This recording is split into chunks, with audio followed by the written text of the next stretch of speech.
Excellencies, ladies and gentlemen, dear friends of the World Economic Forum, it's a great pleasure to be here in Mumbai. And first, I would like to thank on behalf of the Confederation of Indian Industries, CII, and the World Economic Forum, my colleagues, and here particularly Sushant Rao, who has the responsibility on our side for this meeting, for the great reception we have had here in Mumbai. And my thanks go particularly to the government of Maharashtra state under the leadership of its state Chief Minister Chavan. Chief Minister, we have been after 26 years in Delhi, we have broken out of the usual pattern, but I think the great participation shows you that it was a correct decision. We are here, over 800 participants from over 40 countries. And I have to say, whenever I open our meeting here in China, I have a very special feeling. It's a feeling of gratitude. I want to thank particularly my friend Rahul Bajaj, who introduced me to India over 30 years ago and who stimulated my admiration and also my love for this country. We will start with a panel discussion. I would like to have this panel discussion as lively as possible. I know there are many, many members of the World Economic Forum, and I would like to thank you particularly for joining us here on a Sunday, and as usually to work very hard over the next 2 days to contribute in a positive way to the development of this great country, India. Now we will start with a panel discussion, and I have the great pleasure to introduce to you the members of the panel. And I go in alphabetical order. So first, our friend Mukesh Ambani, Chairman and Managing Director of Reliance Industries. He is also a member of the Foundation Board of the World Economic Forum. Then, as I just mentioned, His Excellency, the Honorable Chief Minister of Maharashtra, Chief Minister Chavan, then Chanda Kochhar, who is the Managing Director and Chief Executive Officer of ICICI Bank India, Sudha Pillai, Member and Secretary of the Planning Commission of India.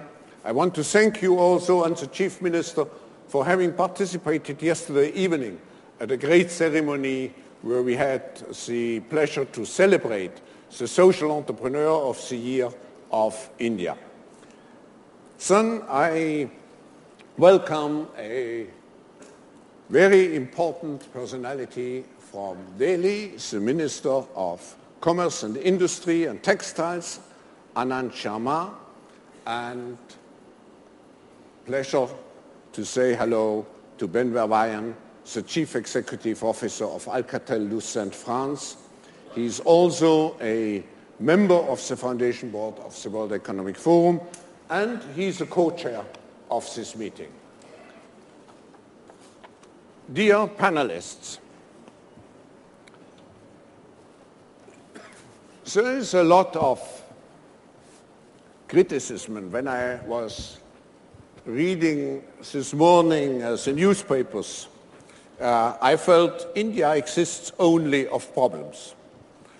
But first, coming from Europe, problems are relative. And second, I have also to say, when I go back and look at the last 20 years, it's very impressive what has happened in this country. So, to start on a positive note, my first question to each of you would be, When you look back, the last 20 years of reform process in India, what are you, in your capacity, particularly proud of? Chief Minister, you as the heading the most industrialized state of India, what are you particularly proud of, what has happened in the last 20 years? Well, in 91, when we unleashed the reforms, in the face of grave economic crisis, nobody even expected the country to move this far.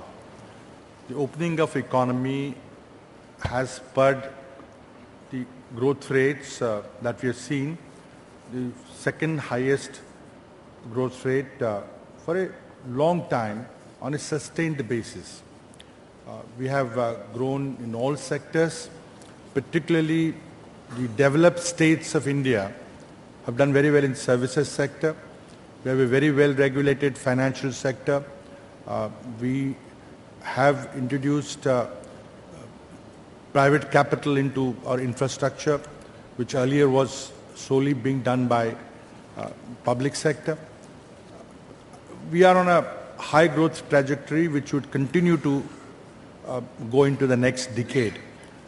With the global slowdown, I think India offers a refuge for investment, for long-term funds, pension, insurance and banking. Moment we get the long overdue financial sector reforms, I think the emerging market economies like China, India and others would play an increasingly important role in stabilizing the global crises. Maharashtra, being the most industrialized state, offers opportunities for businesses to locate here. We are a huge domestic market which is growing every day. My only concern is that we must not delay the second phase reforms which are getting delayed because of certain political compulsions. But I think now they're on track, integrating India into a common market. But I am very positive that India would play a stabilizing force with its large market, huge pool of human resources, and globalized workforce. It is an opportunity still waiting to be seen by most of the global economies. Many have discovered India and various states within the country.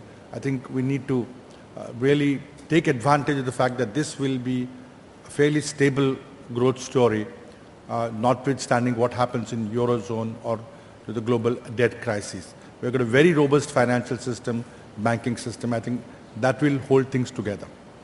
Thank you, Chief Minister. Now, Mukesh, as the most prominent Indian industrialist, what are you particularly proud of? And I will ask afterwards, by the way, I don't make it easy for you. Don't expect that.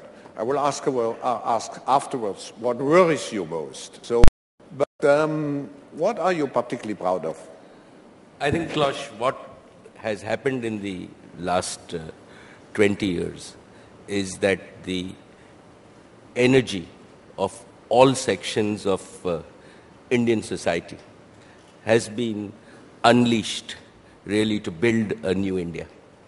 And what we have achieved is to build a foundation on which, with the demographics, we are the youngest country in the world. We set a platform whereby we can catapult India and give a higher quality of living to all our people. I think that where we are today is we are roughly at $1,000 per capita. We've added in the last 20 years $1 trillion of output. The most significant change that is satisfying is that all sections, including the private section. 20 years ago, it was really the government that had to move the economy. I think we moved away from that. The government is fast becoming a facilitator, and the private sector is taking a significant role with bottoms-up entrepreneurship, that is driven on empowerment of people, really to build a new India. And, we have, the reality is that we have brought 150 million people out of poverty. And the reality is, and I believe very clearly, while, a lot of people think that India is a land of problems, right?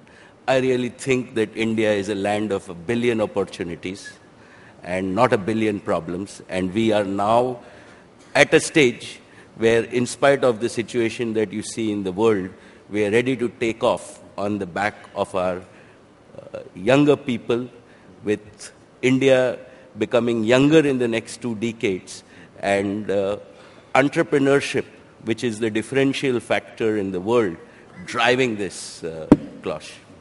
Thank you, Mukesh. Minister, it was quite a compliment to the federal government what was expressed just a moment ago by Mr. Ambani. But what do you feel particularly proud of? Well, it's an uplifting experience for each one of us. We've seen the unlocking of the tremendous energy and potential of this great country. India has emerged on the global stage, particularly at a time when the world was witnessing a major change, a shift, with the new wave of technologies of communication and IT, getting more interconnected with the flow of capitals and the movement of people.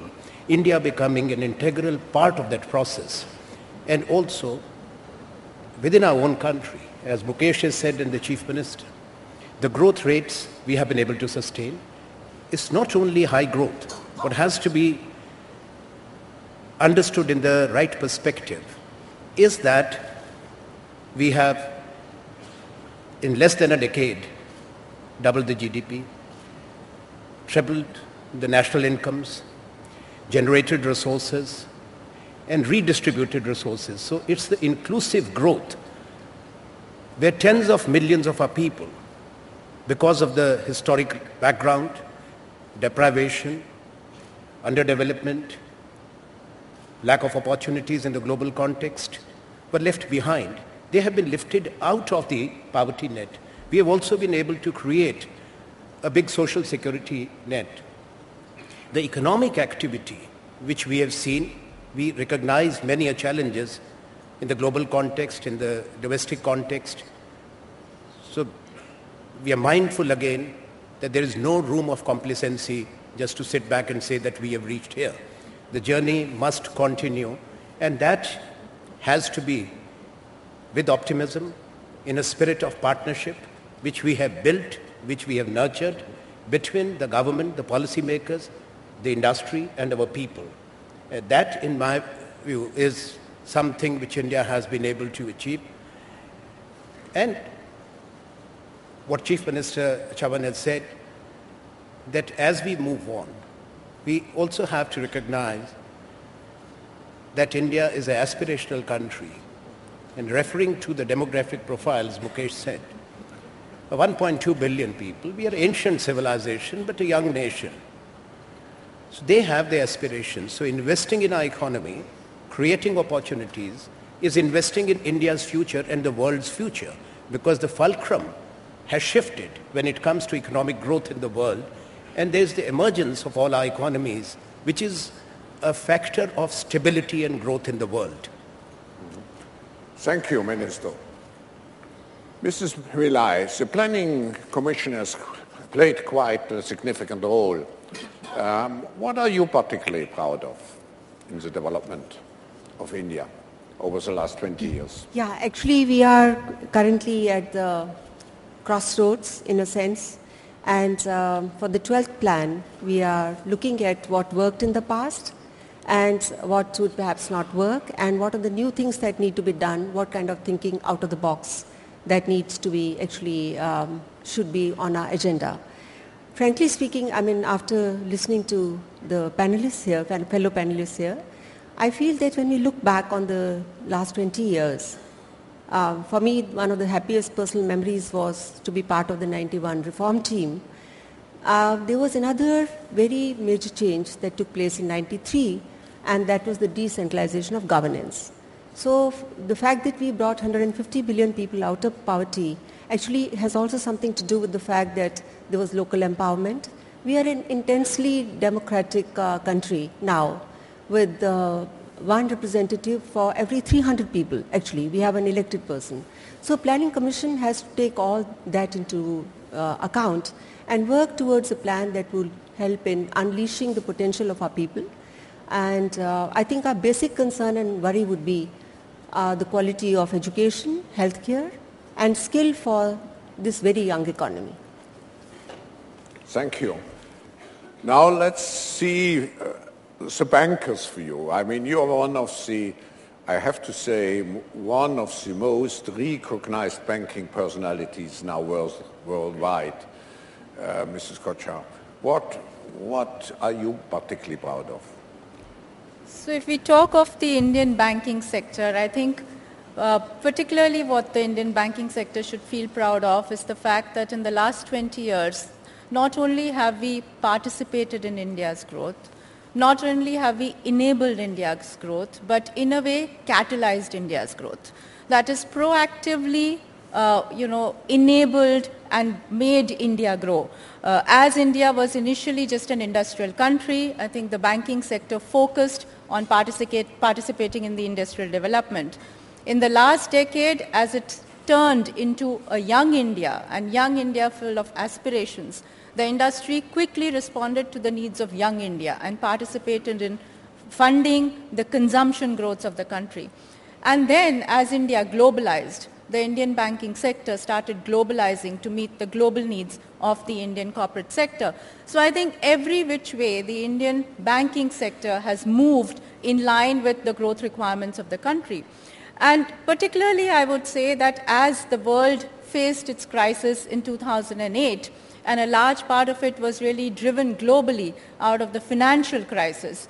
In fact, in India, the banks remained resilient and made sure that the growth story continued to remain strong. So, the banking sector, which is in a way always the heart of any economy, has to always remain strong. And we saw in the developed countries when the heart started to become weak, the rest of the parts of the body started becoming weak. But in India, the banking sector continued to remain resilient. And when, in fact, the real economy needed some amount of hand-holding, the banking sector was always there. So I think we have to feel proud of the fact that we moved in line with the country's requirement, and today we remain as resilient to enable the country's growth to get to the next trajectory. Thank you. Verwaayen, you have been quite, in your company's strategy, India had a very important role. What attracted you particularly to the country? Well, first of all, looking from the outside to India, there are three things I want to say. First of all, everything you say about India is about incredible numbers. So if you say something positive, you have to multiply it by incredible numbers. If you point to a problem, you have to multiply it by incredible numbers. So there are three positive things I'd like to say. First of all, this is the country with the highest smile per capita. That's a very important asset. The second thing is this is the country with probably the highest capability to produce entrepreneurial spirit. Entrepreneurial spirit you can find in a very small village somewhere in a rural area where somebody finds a market where everybody else would pass it and not even see the opportunity. So the entrepreneurial spirit is the second great asset next to the smile. And the third one is there is no place in the world you can go or you find somebody from India with an incredible depth of knowledge on a certain subject. We are the proud owner of Bell Labs, and I can tell you in the history of Bell Labs, it has been for decades Indian people who made incredibly difference. So you have very smart people, very entrepreneurial people that seem to be very happy as a great asset to work on the positive side. So wait till we'll talk about the negative. You see, that's the reason why the forum just appointed the Indian woman to be also managing director. But let's come to the famous question, what keeps you up at night? And I'm sure, Chief Minister, there are many issues, but I would like you to concentrate just on one. And I will ask Mrs. Kochhar. The banking sector worries most, of course. And there is, let's say, in your case, this international situation with the need to deleverage. There is also now the Wall Street movement. There is, I should say, the need to capitalize or to put more capital into certain companies here in India. Can you still sleep well, despite the successes? Well, I think what in a way worries me the most as a country is, are we doing enough? We are doing a lot. We have the basic momentum that can give us certain core levels of growth. But as a country, we have so much more potential. So in every which way, are we getting to the best of our potential? That's what we all should kind of worry about and aspire to get there. Talking specifically of the Indian banking sector, as I said, basically the resilience of the banking sector comes from the prudent guidelines, the prudent lending practices where we always lent against cash flows and, not really the subprime kind of lending. So in a way, from the point of view of liquidity, solvency, broadly capital, access to capital, there's a lot of stability. There's no need to really lose sleep on all those issues. But the deleveraging that is taking place in the financial markets world over, actually no country in the world is decoupled. So to some extent, that does impact every country. And the way in which it would impact India is to say that India needs more and more access to capital to grow. So access to capital in the form of equity, in the form of debt, is what India needs. And therefore, any amount of deleveraging that happens any part of the world will in a way, have that kind of an impact on India. But talking again further what you spoke about, the Wall Street movement. Well, I think in India there is really nothing of that kind and no requirement of anything of that kind, because again, as I said, in the developed worlds, it was the excessive risk-taking of the banks that led to many of the issues and finally led to, maybe loss of jobs, loss of household wealth, and, all that was seen in relation with the kind of excessive compensation that was being, perceived to be paid there. But in India, as I said, banks have in fact not just participated in India's growth, but made sure that their growth has also been in line with national priorities. So while growing, what amount of funding needs to go to agriculture, what amount of focus needs to go to financial inclusion, I think in that sense the entire growth has been very well balanced. So there is really nothing like the Wall Street movement that you see across the world. You sleep better than many European bankers, I see. Well, if you look at our pay packets in India, we've always been used to the fact that the bankers' pay packets, first of all, are not excessively out of line with not just any banking sector in the world, but even the manufacturing sector in India as well. And the other thing is that the board-level compensations for the bankers in India are always to be approved by the Reserve Bank of India. So, they have always been, in a way, regulated, so to say. Minister Sharma, you have many worries. I mean, you are an important member in the government of a country with 1.2 billion people. What keeps you out of sleep at night? Not out of sleep, but as I said earlier, that we are very much conscious, of the aspirations and expectations of our people, especially the younger people. We have a large number of people who are joining the workforce annually. And in the next less than 2 decades, 220 million young Indians who have so much to contribute will be joining the workforce. We know that the governments can take it forward up to a point by creating an enabling environment, policies which facilitate growth and give that confidence to our global partners and to the Indian industry to invest and engage more. But it's about creating jobs. And not only that, but to make our people employable, to empower them by training in multiple industrial skills. That is, to my mind, a priority for us. That's what keeps me concerned. And I always talk about it, that this is what we are expected to do. This is what the nation wants. This is what our society wants. And the social dimension cannot be overlooked. As Chanda was just mentioning about financial inclusion, it's a process which is gaining momentum, and it's the dynamism of our people. Unless and until we keep pace with that, not forgetting that we are intensely engaged with our partners, whether in Europe, in America, in Africa, in Latin Americas, that what is happening elsewhere.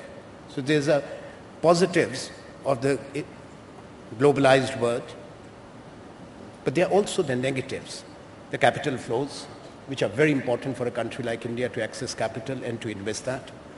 But also, if there is a recession or a reversal, then decoupling theory does not work. So how do we ensure that we at least cushion the adverse impact of the economic blows which are coming from all directions? And fortunately, the fundamentals of our economy are strong. That's what helped us in 2008-9, and that's what is providing hope and stability even today. Whether you look at the savings rate, our national investment rates are one of the highest. Like China has very high national savings rate. After China, it's only India. We are talking of 37, 38%. And same is the national investment rate. But also the regulatory mechanism as such. We have liberalized, we have walked the path of reforms, but at the same time, we have been conscious of the fact that institutions must be regulated in a manner, markets must be regulated in a manner that over-speculation and rash decisions do not hurt the growth story. That's what it's meant. Mrs. Kochhar, I would like to come back to you before I proceed. I was asking myself, or I was predicting, one of your worries would be inflation, and maybe even the exchange rate. Can you just say, you seem to sleep well, despite, let's say, some inflationary pressures, maybe some worries about the exchange rate. Is it worrisome? Yes, I think we do have challenges. We have challenges of inflation. We have challenges of the fact that interest rates have gone up extensively in the last couple of years. But I think what we need to then focus on is how do we structurally control inflation for the long term? So how do we arrive at long-term solutions to control inflation? We have to understand that as a country, we are a very young country, and we are adding consumption power in the hands of additionally 11 million people every year as they get into the working age group, and per capita incomes are going up. So I think beyond a point, as a country, instead of controlling consumption, we will have to focus on adding supply and thereby rectifying the supply-demand balance in order to be able to control inflation for the long term. So clearly, we have to therefore focus on the long-term structural solutions for the country. And in a way, that is what I meant when I said that, are we all doing enough to get to the potential of the country? So it's not as if we should all sleep in the night and not think about something or anything. I think we don't need to lose sleep on account of worries, but we should think of, and that's what we all do, is how do we solve some of these problems? How do we, for example, coming back to the banking industry, do we make sure that our banks grow to a size that can grow, enable the country's growth to take place? Will we have all the skill sets that will enable the banks to get to those kind of requirements?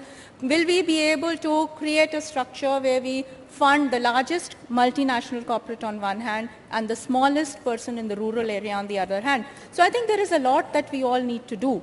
But these are all problems that are related to growth. So I think they are better problems to have and better things to think of during sleep rather than worry about the stability, solvency of the banking sector.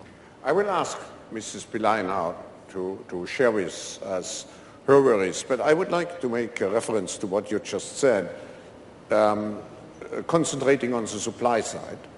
Now, when you look at the statistics, for example, of Indian agricultural development, and you compare increase of production with increase in demand, so there's quite a gap, a worrisome gap, which also, of course, is linked to food price development. But, and you may say something about this, Mrs. Pillai, but in the 12th five-year plan now, you want to concentrate on inclusive, fast, sustainable growth. What is your worry? I mean, it's a great slogan. Can you achieve faster, more inclusive, and more sustainable growth at the same time? I think that our growth cannot be sustainable if it is not faster, because we need that degree of momentum. Nor can it be inclusive. It has to be faster. It has to be, actually. And to our way of thinking, these three things actually hang together. We have actually important and enormous challenges in the direction of sustainability and the issue of supply side management that Chanda ji just mentioned. I think that's the major worry. That can you actually get your act together, change the regulatory framework, get the supply side constraints out of the way in order to make possible the achievement of this three-pronged growth story. Chief Minister, you are leading a state which, if we would put it into the G20 context, we were discussing it yesterday, you would be number 11 or 12, I think. And you have a very diversified electorate also. What is worrying you? Is it to be elected again, or what is your key worry? Well, for the Chief Minister of a state, there are enough worries every day. But in the global context, what worries me is that the Western economies have followed a highly consumerist path. They've also lived beyond their means. The present debt crisis indicates that very clearly. What worries me is that the financial crisis is happening rather frequently. I mean, we had the last one in 2008 and we got another one now. Now, can India, with a lot of its advantages, and I can count some of the advantages, we are an optimistic people. We have an ability to improvise in the face of adversity, great difficulties. We have an open society, democracy, free media, free judiciary, English language, and we have adopted to change, particularly over the last 20 years when we went from a fairly controlled economy to a free market economy. Very gradually, the pacing and the timing was rather less catastrophic as seen in other countries. And can India play a stabilizing role in what's happening around us, or whether the crisis, I hope not, if it gets more serious, will it affect our aspirations for faster growth? I think the advantage that large economies, large emerging economies like India, China and some others offer need to be taken advantage of so that we learn from each other's experiences, success stories, mistakes, and gradually move to a pattern, living pattern, which is not as it was before, giving concern to the natural resources, the global warming concerns, the aspirations of people for equitable growth, what is happening in Wall Street, and what's happening in farmers all around our country and abroad. The people are now demanding more equity in the growth process. Can we change the way we think globally, and how India can really act as a stabilizing influence with all its advantages and its problems? Our 12th plan strategy of faster, inclusive and sustainable growth, I think, is the only way to go forward, not only for us but for the Western economies also. Before I go to the two industrialists, Minister, following up what the Chief Minister just said, some observers would say there is a decay in the willingness of cooperation among the G20 countries. If you take, let's say, the London, maybe still the Pittsburgh summit, and you compare it with the following ones, as the Chief Minister said, we are much more interconnected than ever before. We are together in the same boat. At the same time, you feel that in those processes like the G20, countries are pursuing very much a self-interest policy. You have been involved, and particularly you are at the battlefield, which is trade. So can you say some words about it? You see, G20 became a platform, an important one to address the global challenges in the wake of the financial and the economic crisis.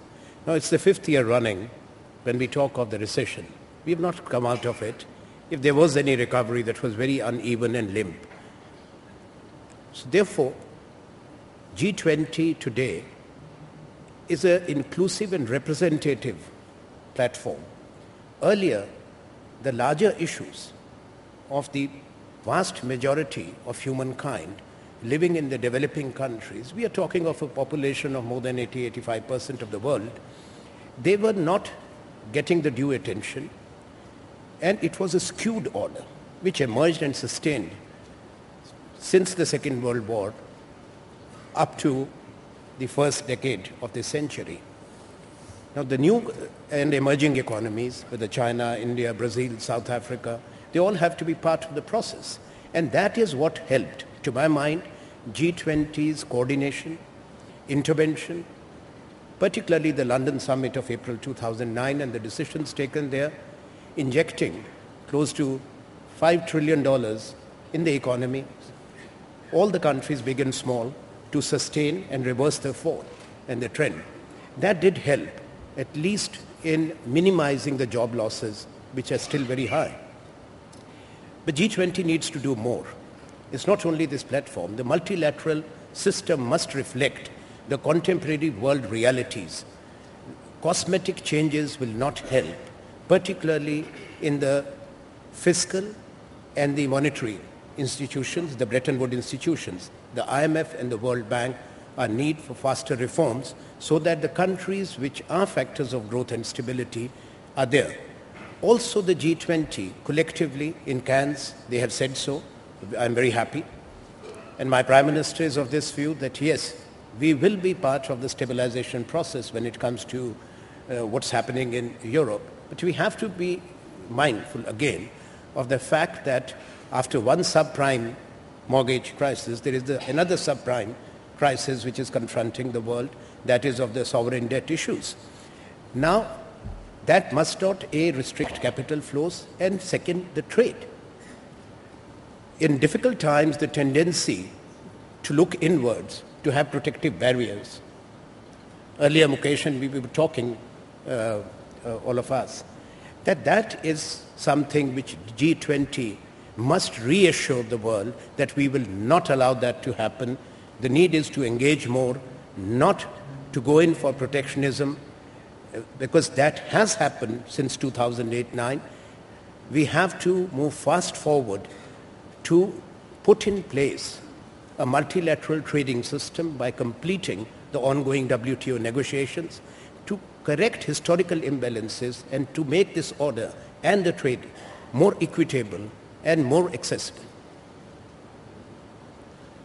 Let's come back to India for a moment.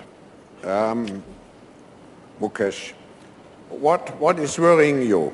What is worrying you? Well, Klaus, you talked about sleeping at night. Yeah. And I think that the enormous opportunities that you see in front of us don't make you sleep at night. So let me take it in the positive sense. Not to use sufficiently the opportunities. That's absolutely taking your sleep. So if we then take that forward, right, I think that the opportunity set that we are not fully, or at least I want to share with you the trends in my mind for Indian business. And I think that Indian business is now on its way to make this transition to really create innovation in the business model and the technology. I think that in the world, we are the fastest to adopt to this shared value concept. So if you think about corporate India, most of corporate India is transiting now to create a shared value for society rather than only for their shareholders. That's the first big trend that's occupying all our minds. The second big trend is really, as I see it, is development of skills, particularly leadership, and transiting leadership to reflect our demographics. We've had a history where we think that responsible jobs can only be done by 60 years old plus, right? Even in the corporate sector. And I think that we are now fast moving to saying that our 40-year-olds can take more responsibility and can perform better to us. And that mindset change is happening. The third piece is governance itself. How do you actually govern to outcomes, right? And I think that we are seeing with everything that's happening in the world, even in the corporate sector, a dramatic shift in governance. What I think has to keep in pace with this is governance in the entire economy, because it is important that we move up governance systems, right? If we want to build a manufacturing plant, we want to build a university, we want to build a hospital, with all this we can do it faster, but we have to make sure that we educate everybody else to make sure that those governance systems which ultimately deliver goods to common people keep pace with that.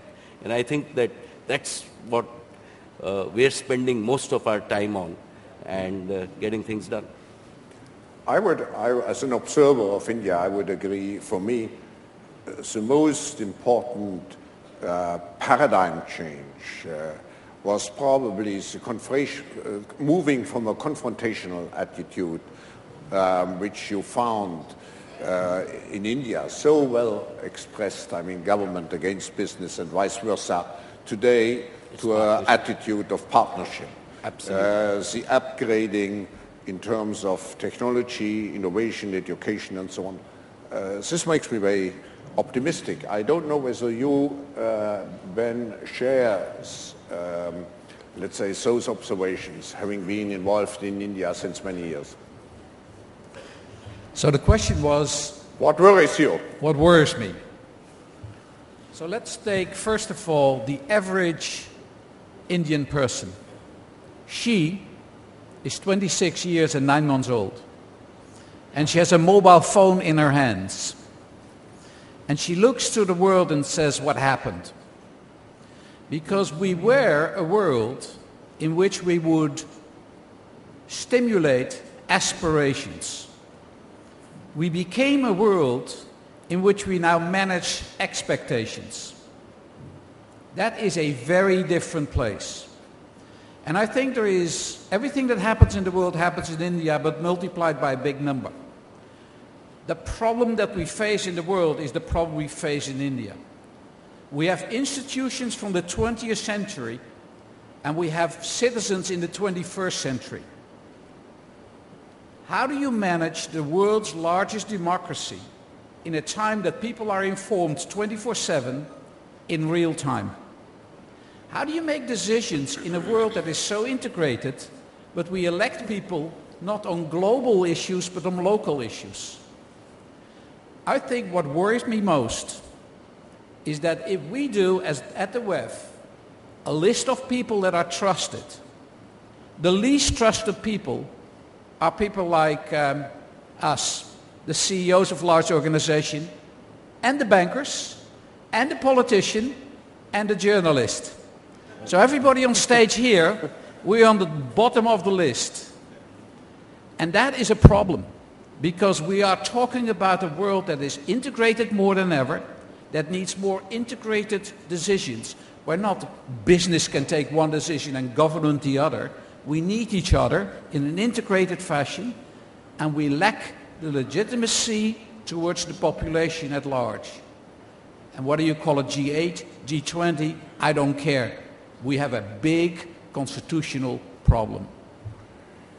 We will have this afternoon the young people here on the stage, our new global shapers groups, young global leaders, whom I agree with you, Mukesh, on the concept of shared value creation. I call it multi-stakeholder concept. But you spoke about expectations. Now, Mukesh, you have here 3 representatives of, let's say, the public side. What are your expectations? I mean, a good partnership has developed, but what would you like to see from the central and from the state government to make your work easier? And I will ask afterwards, to give a fair chance to everybody, I will ask the government people to tell you what they would like from you. But let's see, what are your expectations? What can the government do better? As Klaus, you rightly said, that within India at least, and I see that we've moved to a form of partnership, right, rather than confrontation. So I think that in terms of all of us are increasingly aware that nobody can do anything alone. We really have to partner with each other to deliver value to each citizen, as Ben said. And within this path from 20th century mindset and institution to a 21st century delivery model to meet the expectations of every citizen requires a dramatic shift in terms of our governance, right? And governance and leadership really is at all levels. And what both from the central government and the state government, right, we need to align and move a lot faster. We need to make sure, because in today's world of aspirations, people want instant gratification. Everything is instantaneous. Everything needs to happen now. And I think that what we really need to do is really put our heads down and figure out how do we deliver in terms of making sure that all the framework is defined, but we are still able to move fast. So I think there is a mismatch. We're both heading to the same direction, and sometimes, like we've seen in the United States and Europe, that's the price of democracy, but we shouldn't put it in by saying that because the institutions of democracy are there, we will be paralyzed, and because there's an opposition and there is a party in power, we would do nothing. And I think that's what worries me. We need to get a minimum agreement in terms of saying we are at the end of the day working for all people, and we have to have a pathway to move to this 21st century governance so that the rules are redefined so that we can really meet the aspirations of that 26-year-old that Ben talked about. So you would like to, the government to act faster. Now, you also refer to this built-in contradiction, because more inclusive usually means slowing down. It doesn't mean faster. So let's ask the government representative, how will they respond to this objective of faster growth, which requires faster decision-making, and at the same time to be inclusive? How you will solve this dilemma? Minister, whoever, Minister, Chief, let's see first on a federal and afterwards on a state level. Can I intervene, Yeah. Klaus? Just to give a lead to my Chief Minister, right? Yeah. One of the things that we have been talking about, and these are then examples which I think the audience can also Yeah. share, Chief Minister. is really building Yeah. a world-class university. Now, in India, by law, private sector cannot build, like, we've talked about saying how important education is. And if you really want to build a not-for-profit education university, right, the framework doesn't exist for that. The rules don't exist, the legislation don't exist.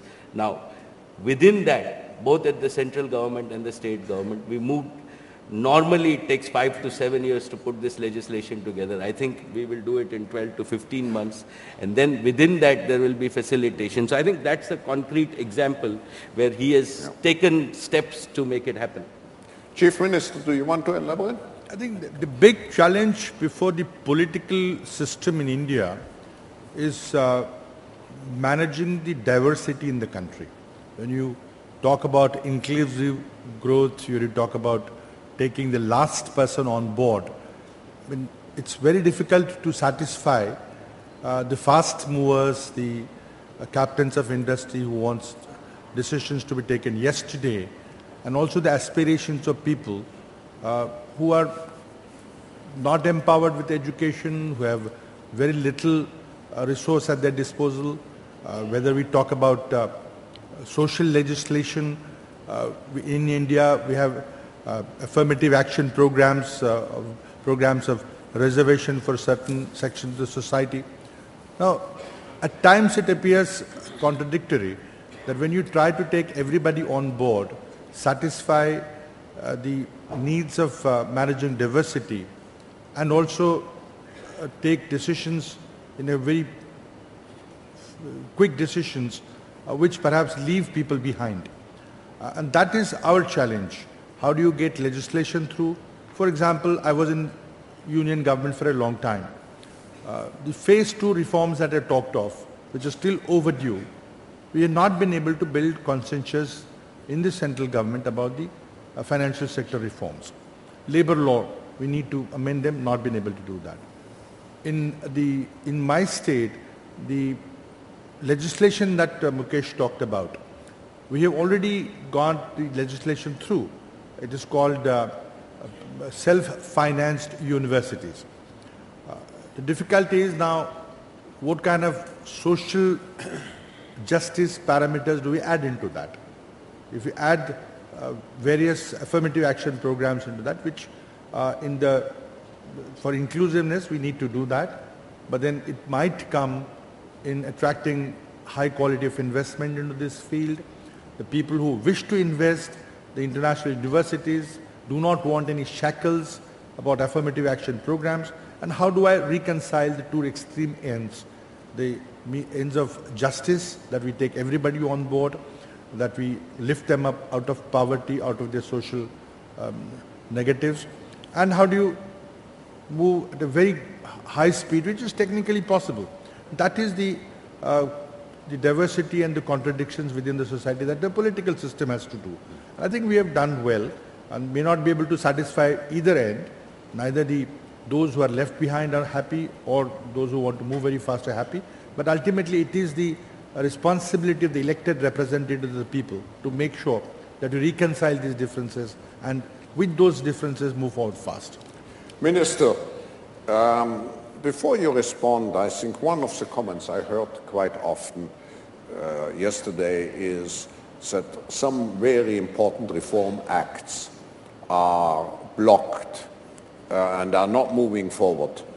And this is a clear contradiction to this need to move fast. And I think it's frustrating for quite a number of the participants here, this blockage. Now, I don't hold you responsible for it, but what is your response?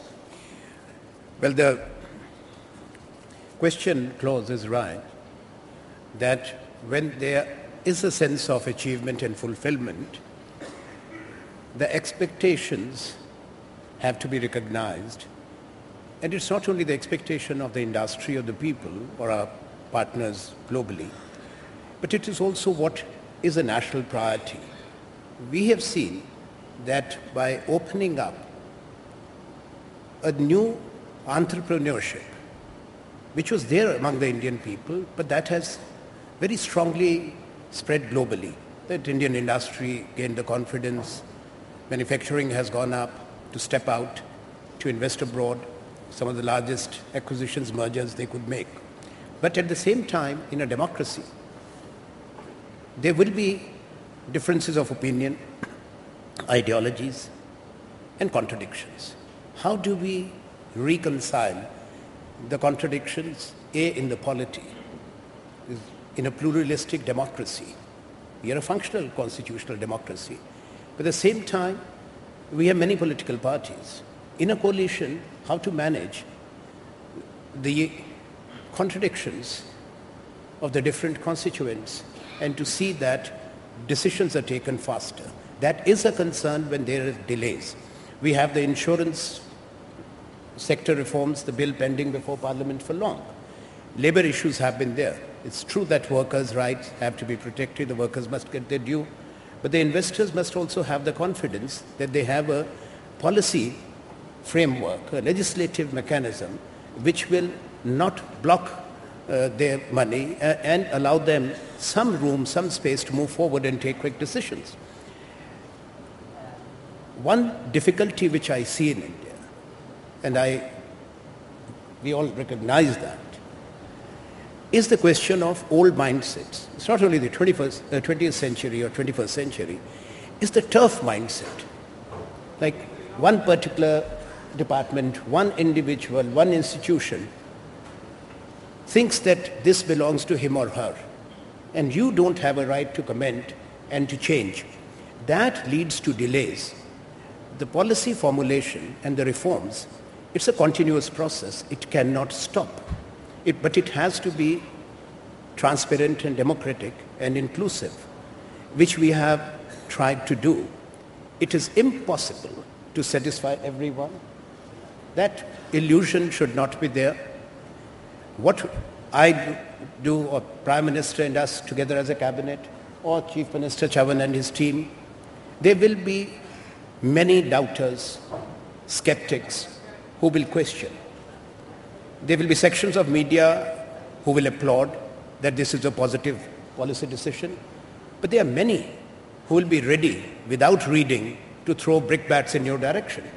But you have to be prepared as a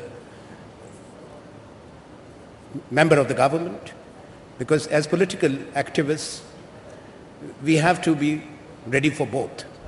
We are accountable, we are also responsible, and we have to take those decisions. We have come out recently with a new manufacturing policy.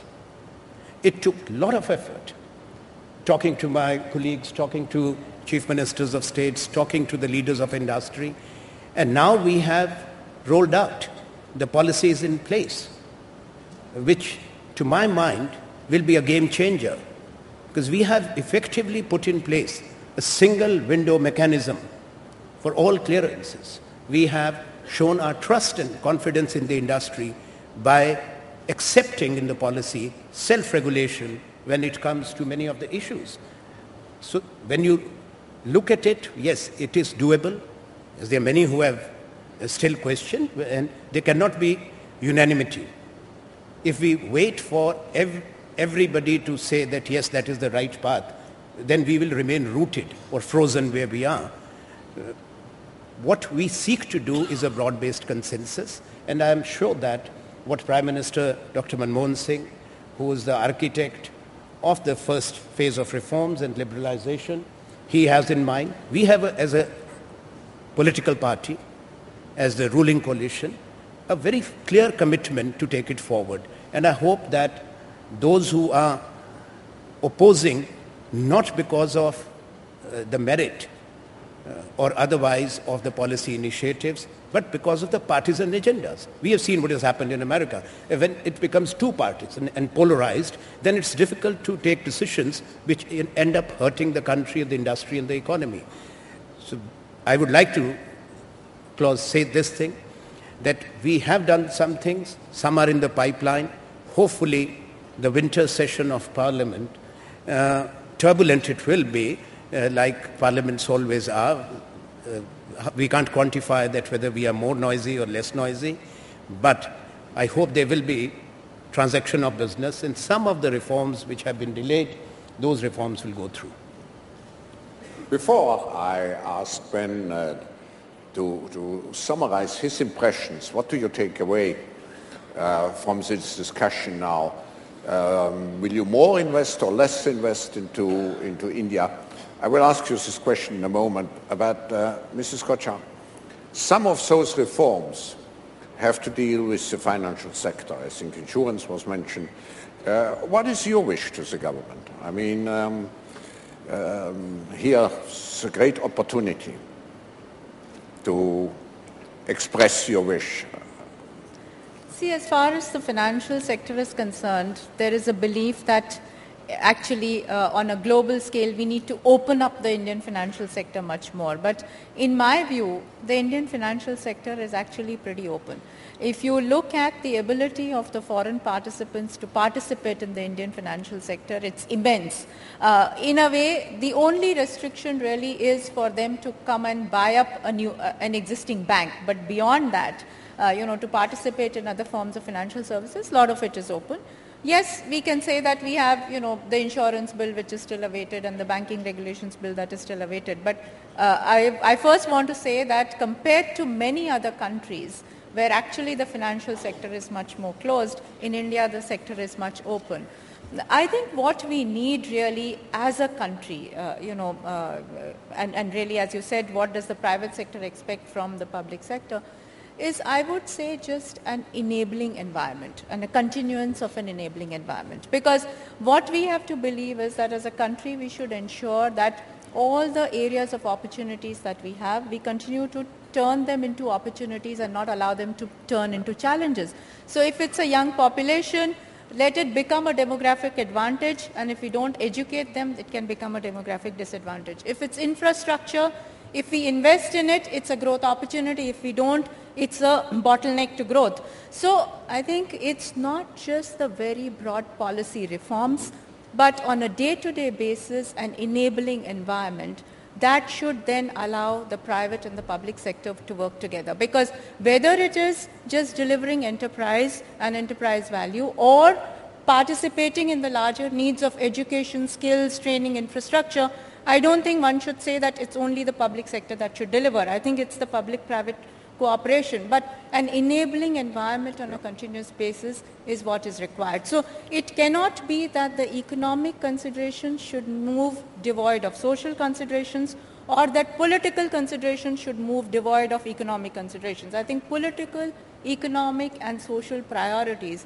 if we ensure that they move in sync, I think as a country we have huge opportunities which we can all exploit. Chief Minister, I think that's how you redefine your state government, to be an optimal enabler. Is that correct?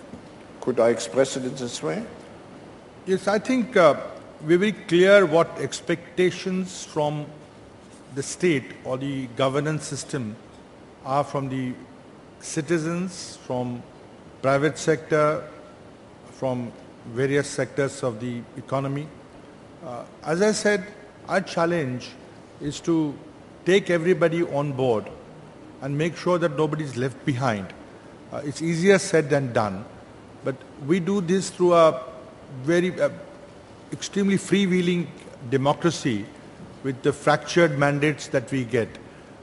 All these together are challenges before the government system, whether in Delhi, we talked about stalled financial sector reforms or labor reforms, And we have difficulties of moving faster beyond a particular point because we need to take everybody on board. Now, how do you reconcile the two aspirations of the private sector to grow faster, to become globally competitive? Our challenge is how the governments, both in state and in the central level, can work very closely with private sector to make sure that the private sector wins globally. And that's the aspiration that the government must have. Because we are very clear that jobs cannot be created by government as it was done earlier. It will have to be created in the private sector through the entrepreneurship that we have in plentiful in India. It is the facilitating role of the government which makes business win, not only within the country in order to create more jobs and more wealth, but also win globally for a large country like India with 1.2 billion people to become relevant to the overall global growth. We are on board of what is required. It's just a question, politics as you know is a art of possible. How much faster we can move, reconciling the differences is a challenge before us. Mrs. Pillai, just in one word, when you look now at the 5-year plan where you were one of the co-authors to achieve fast, sustained and inclusive growth, what would you see industry could do even more compared to what it is doing today to achieve this objective? Just in a very short actually, as the Honorable Chief Minister just said, there are imperatives of growth which actually cannot be tackled entirely by the government or government alone. There are issues of livelihood, there are issues of factoring in the growth of the lowest 30 percentile of a population. A very large number of skills actually reside in the, among the poor. And if you look at not the poverty of those people, but the wealth of that particular part of our society, which needs to be unleashed, I think that is the understanding, the empathy and the compassion I would want the industry to have, and that would translate into how we deal with natural resources and how we deal with people. How we deal with these productive, entrepreneurial, highly talented and gutsy people who actually survive in this country without being paid perhaps what they need to be paid. Ben Verwaayen, we come to the end of this panel discussion. Now I ask the trivial question, what is your take-home value out of this discussion? So first of all, you have to be very careful what you ask for because you can get it. So if we ask for faster, but it heads in the wrong direction, you go faster where you don't want to end up. So you have to be careful. I think we should ask for better. And better is different because how do we define better? I think India as a country is on its way to better. It's on its way to better in many areas. But I come back to the issue that is, to me, most important. With the expectations going up, with the aspirations of India to be a global leader, we will all depend on your ability to do certain things that we were not capable of doing in the old ways. So we go to the 21st century with the expectation of all those, as I said, young people with their mobile phone in their hands and a 24/7 information capability. You need to create jobs, not just in India, but you need to create jobs in an integrated world. I think if we try to make our decisions in the same way that we did in the last century, but just a little bit faster, we go to nowhere land. I think we should go to principle-based management. And transparency is the first base. Can we truly have an open discussion between business and government because it's based on transparency?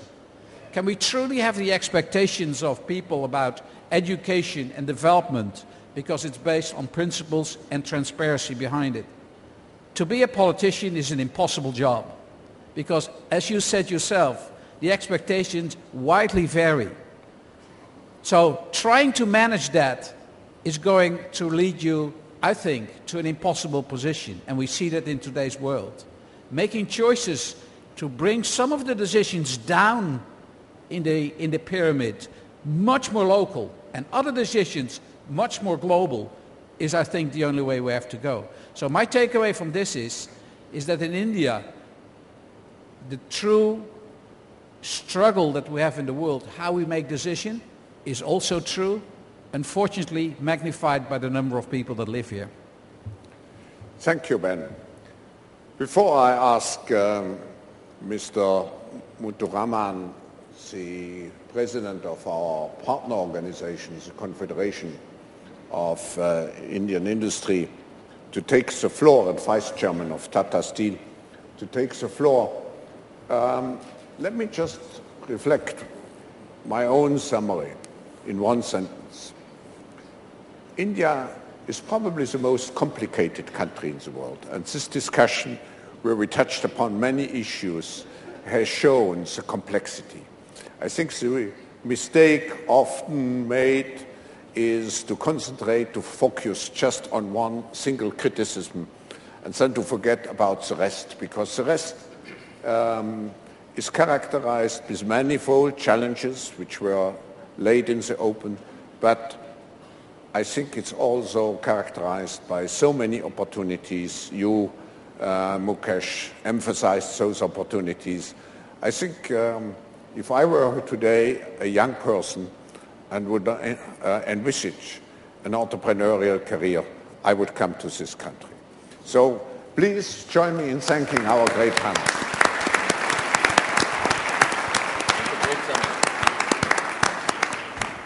Mr. Muthuraman.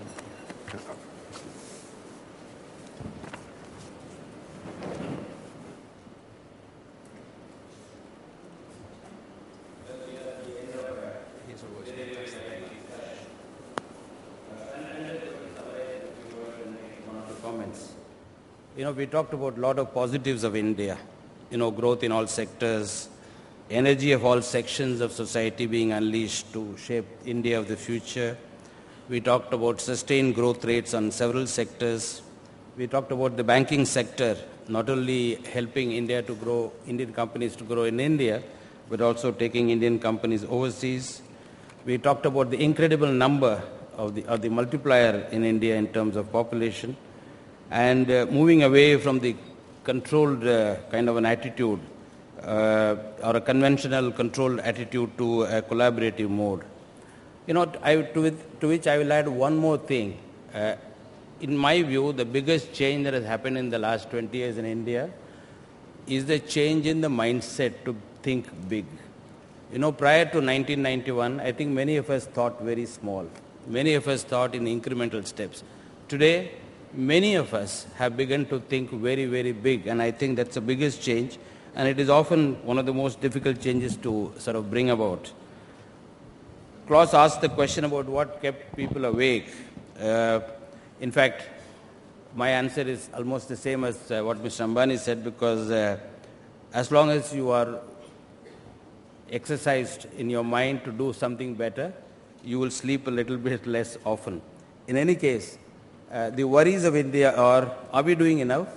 Is it sufficient to take, are we doing enough to take India's full potential forward and meet those aspirations of people? And how can we find structural solutions to contain inflation instead of sort of tinkering with that every quarter or every 3 months? And can we get our act together? And how can we get the fast, sustainable and inclusive growth, all of it together? Or is it one at the compromise of the other? And what do we choose? And I also believe that we should choose the quality of the growth rather than just speed of growth. And I think we have done that in the past 15, 20 years. The other worry is enormous opportunities not getting fully exploited in terms of development skills, leadership. How do you govern? How do you govern for the desirable outcome? I think that's an important question. And the other point is institutions of the 21st century are managing people and events of the 21st century. Institutions of the 20th century are managing the people and events of the 21st century. That's not right. and new institutions are not getting created. How can we do that? And they're managing the diversity of our country. So many things are different in this country. How can we put all the stakeholders together, and how can we sort of grow? How can we make sure? So obviously India has challenges, but the bottom line is India has a tremendous future. Not only by itself, also because of the major global rebalancing that's happening in the world, which I think is giving India an additional opportunity to grow faster. Thank you very much, and we'll break now.